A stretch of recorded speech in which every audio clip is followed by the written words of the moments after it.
રાજકોટ શહેર કોંગ્રેસ સમિતિના પ્રમુખ ડોક્ટર રાજદીપસિંહ જાડેજા, રાજકોટ મ્યુનિસિપલ કોર્પોરેશનમાં વિરોધ પક્ષના નેતા ભાઈ શ્રી વસરામભાઈ સાગઠિયા તથા આજની પત્રકાર પરિષદમાં ઉપસ્થિત તમામ પત્રકાર સાથીઓ, સમગ્ર ગુજરાત રાજ્યમાં ભારતીય જનતા પાર્ટીના ભ્રષ્ટ શાસનમાં શહેરી વિકાસ મંત્રાલય જાણે સૂતું હોય એ પ્રકારની પરિસ્થિતિ ગુજરાતના તમામ શહેરોમાં ઊભી થઈ છે।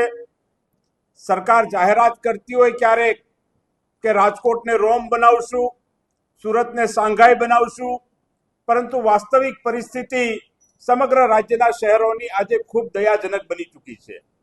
ગુજરાત રાજ્યમાં જુદા જુદા શહેરોમાં જે શહેરોની વાસ્તવિક પરિસ્થિતિ છે એનું એક તહોમતનામું કોંગ્રેસ પક્ષ દ્વારા તૈયાર કરવામાં આવ્યું છે અને આજની આ પત્રકાર પરિષદમાં રાજકોટ શહેરમાં ચાલતા ભ્રષ્ટાચારો વિશે આપ સૌને અમે માહિતગાર કરવા માટે આવ્યા છીએ અને આ વાત સમગ્ર રાજકોટના નગરજનો સુધી પહોંચે એના માટે આપને સમક્ષ આજે આવવાનું બન્યું છે। ગુજરાત રાજ્યની અંદર રાજકોટ શહેરની વાત કરતા હોઈએ ત્યારે આપણા સૌનું રૂવાડું આજે પણ ઊભું થઈ જાય તેવી ઘટના ટીઆરપી ગેમ ઝોન કાંડ, જેમાં વહીવટી તંત્ર દ્વારા જે પરવાનગીઓ આપવાની હોય, જે સુરક્ષાના નિયમોનું પાલન કરવાનું હોય એ કરવામાં ચૂક કરવામાં આવી, ભ્રષ્ટાચાર કરવામાં આવ્યો, જેનો ભોગ રાજકોટ શહેરના અનેક યુવાનો બન્યા અને 500 ડિગ્રી જેવા ટેમ્પરેચરની અંદર પોતાનો જીવ સળગીને ગુમાવવો પડે એ પ્રકારની પરિસ્થિતિ ઊભી થઈ। એના પરિવારજનો આજે પણ ન્યાય માંગી રહ્યા છે, પરંતુ ન્યાય મળતો નથી। સાથે સાથે ભારતીય જનતા પાર્ટીના ચૂંટાયેલા નગરસેવકો, કોર્પોરેટરો કે જેમની જવાબદારી છે કે રાજકોટ શહેરમાં કઈ રીતે સુશાસન લાવી શકાય, પરંતુ આ ચૂંટાયેલા પ્રતિનિધિઓ માત્ર ભ્રષ્ટાચાર કરવા સિવાય રાજકોટ શહેરમાં કશું કરતા નથી। ભારતીય જનતા પાર્ટીના કોર્પોરેટરોએ કઈ કઈ જગ્યાએ લાંચ માગી, કઈ કઈ જગ્યાએ ભ્રષ્ટાચારમાં લુપ્ત છે એના પણ અનેક દાખલાઓ છેલ્લા અનેક દિવસોમાં મીડિયાના મિત્રોએ જ રાજકોટ શહેરની જનતા સમક્ષ અને સમગ્ર ગુજરાતની જનતા સમક્ષ ઉજાગર કર્યા છે। ત્યારે રાજકોટ શહેરની અંદર અન્ય એક મુદ્દો પણ આપણે જોઈએ તો ગેરકાયદેસર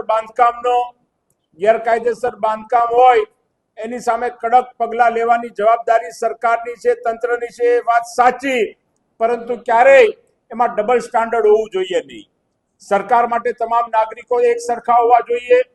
જે વ્યક્તિ સવારે કમાય અને સાંજે પોતાનું પેટ ભરતો હોય એવા વ્યક્તિને દબાણના નામે ઘરથી બેઘર કરવામાં આવે, પરંતુ સામે ભારતીય જનતા પાર્ટીના નેતાઓ જાહેર રોડ ઉપર બાંધકામ કરે, અનેક જગ્યાએ દબાણના દાખલા એમણે દબાણ કર્યું હોય એવા પુરાવા બહાર આવ્યા હોય, પરંતુ સરકાર એની સામે કોઈ કાર્યવાહી કરતી નથી। રાજકોટ શહેરના પ્રથમ નાગરિક તરીકે રાજકોટ શહેરના મેયર આવતા હોય તો એમનો બંગલો પણ સરકારી જમીનમાં આવતો હોય, સ્ટેન્ડિંગ કમિટીના ચેરમેન જે પણ એક ખૂબ મહત્વનું પદ છે એના ચેરમેનના બંગલાનો વિવાદ પણ રાજકોટ શહેરની જનતા જાણતી હોય, ત્યારે માત્ર પોતાના પદાધિકારીઓને છાવરવા, અધિકારીઓને છાવરવા, નેતાઓને છાવરવા અને ગરીબ માણસોની સામે બુલડોઝર ફેરવું, આ પ્રકારની નીતિ આજે રાજકોટ શહેરની અંદર ચાલી રહી છે। રાજકોટ શહેર એ સમગ્ર સૌરાષ્ટ્રનું હેડક્વાર્ટર છે, પરંતુ આપણા સૌની કમનસીબી છે કે રાજકોટ શહેર આજે માત્ર સૌરાષ્ટ્રનું હેડક્વાર્ટર નહીં, પરંતુ લોકો ભ્રષ્ટાચારના હેડક્વાર્ટર તરીકે જાણીતું બન્યું છે એ પ્રકારની પરિસ્થિતિ ઊભી થઈ છે। રાજકોટની અંદર રોડ રસ્તાની કામગીરી સદંતર નબળી છે। એક વરસાદ આવે તો રોડમાં ખાડા વધારે હોય છે, ખૂબ નબળું બાંધકામ, કોન્ટ્રાક્ટરો સાથેની મિલીભગત, કમિશન રાજ, આ પ્રકારની માનસિકતાને લીધે આજે રાજકોટ શહેરના રસ્તાઓની હાલત ખૂબ જ દયાજનક બની ચૂકી છે અને એના કારણે રાજકોટના અનેક નગરજનોને અકસ્માતનો ભોગ પણ બનવું પડતું હોય છે। સાથે સાથે શહેરમાં ગંદકીની વાત કરીએ તો ઠેર ઠેર ગંદકી પ્રસરેલી છે। આ ઠેર ઠેર ગંદકીથી ભાજપ એનું જાણે બ્રાન્ડ એમ્બેસેડર બન્યું હોય એ પ્રકારની પરિસ્થિતિ ઊભી થઈ છે। આ ગંદકીના લીધે રોગચાળો વ્યાપક પ્રમાણમાં ફેલાતો હોય અને આ રોગચાળા ફેલાયા બાદ લોકો રોગમાં સપડાયા પછી સારી સુવિધા પણ મહાનગરપાલિકા ન આપી શકે એ પ્રકારની પરિસ્થિતિ, એ પ્રકારની સિવિલ હોસ્પિટલો, સરકારી હોસ્પિટલો રાજકોટ શહેરની અંદર આવેલી છે। સાથે સાથે ટીપરવાન યોજનામાં પણ 1100 કરોડનો કોન્ટ્રાક્ટનો કરોડોનો ભ્રષ્ટાચાર થયો છે, એની પણ વિગતો બહાર આવી છે. સાથે સાથે આરએમસી દ્વારા શહેરનો કોઈ સામાન્ય નાગરિક હોય જેને એક છેડેથી બીજે છેડે જવું હોય, પોતાનું વાહન સંપત્તિ ન ધરાવતો હોય, એના માટે શહેરની સત્તા અધિકારીઓની ફરજ છે કે સિટી બસની વ્યવસ્થા કરે. આ સિટી બસની વ્યવસ્થા પણ રાજકોટમાં એનું તંત્ર પણ બિલકુલ નિષ્ફળ નીવડેલું છે એમ ચોક્કસ આધાર અને પુરાવા સાથે આપ સૌની વચ્ચે કહી શકીએ છીએ. રાજકોટની અંદર પાણી અને ડ્રેનેજના પ્રશ્નો આજે ઠેર ઠેર ઉદ્ભવ થયા છે. આ ડ્રેનેજને લીધે પણ મેં કીધું એમ, અગાઉ કીધું એમ, રોગચાળાના પ્રશ્નોનો સામનો રાજકોટની શહેરની જનતાએ કરવો પડતો હોય છે. જુદા જુદા કોમર્શિયલ કોમ્પ્લેક્સ હોય, જુદી જુદી બિલ્ડિંગ્સ હોય, આ તમામ જગ્યાએ ફાયર સેફટી જે સૌથી અગત્યનો પ્રશ્ન છે. આપણે જેમ ટીઆરપી ગેમ ઝોન કાંડમાં જોયું કે અનેક યુવાનો જીવતા સળગી ગયા, આવો જ બનાવ સુરતમાં પણ તક્ષશિલા કાંડનો એક થયો હતો. પરંતુ ત્યારબાદ પણ સરકાર જાગતી નથી અને આ ફાયર સેફટીમાં ખુલ્લેઆમ ગેરવહીવટ ચાલે છે અને પૈસાના આધારે માત્ર કોઈ સ્થળ તપાસ કર્યા વગર પણ સર્ટિફિકેટ આપવાનું કામ તંત્ર દ્વારા કરવામાં આવી રહ્યું છે. ત્યારે આ તમામ મુદ્દાઓને સાથે સૌથી અગત્યના મુદ્દાઓની વાત કરીએ તો રાજકોટ શહેરમાં લો એન્ડ ઓર્ડર ખૂબ જ ખાડે ગયેલું છે. ક્રાઇમ ગમે ત્યારે ગમે તે વ્યક્તિનું મર્ડર થઈ જાય, જાહેર રસ્તાઓ ઉપર લૂંટના બનાવો રાજકોટ શહેરમાં એટલા બનતા હોય, ચોરીના બનાવો એટલા બનતા હોય, પરંતુ આ મૃદુ અને મક્કમ સરકાર આ ગુનાખોરોને ડામવા માટે સદંતર નિષ્ફળ નીવડી હોય એ પ્રકારની પરિસ્થિતિ ઊભી થઈ છે.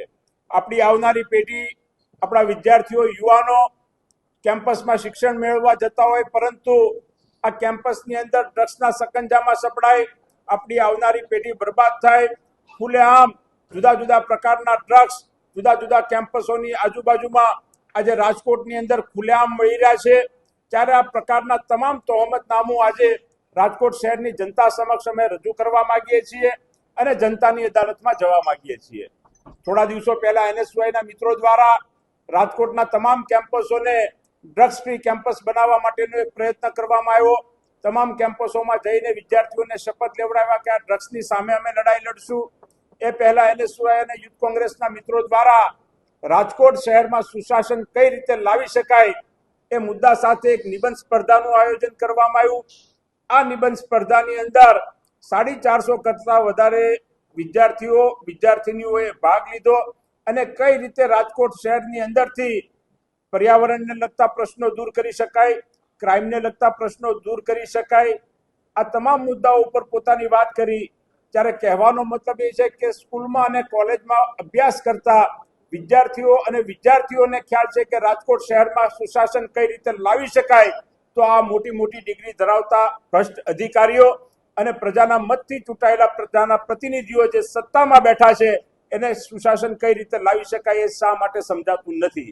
ત્યારે આ તમામ મુદ્દાઓને લઈને આવનારા દિવસોની અંદર સમગ્ર રાજકોટની ટીમ કોંગ્રેસ જનતાની અદાલતમાં જશે, જનતાના જે પ્રશ્નો છે પ્રશ્નો માટે ઉજાગર કરશે અને એક વચન આપશે કે રાજકોટ શહેરને પોલ્યુશન ફ્રી શહેર અમે બનાવીને રહેશું, રાજકોટ શહેરને ક્રાઇમ ફ્રી સિટી બનાવીને અમે રહેશું, રાજકોટ શહેરને ડ્રગ્સ ફ્રી સિટી બનાવીને રહેશું અને રાજકોટ શહેરમાં એ પ્રકારનું શાસન કોંગ્રેસ પક્ષની આગેવાનીમાં ચાલશે કે જે કોઈ અધિકારીઓ કે ચૂંટાયેલા પદાધિકારીઓ માટે નહીં,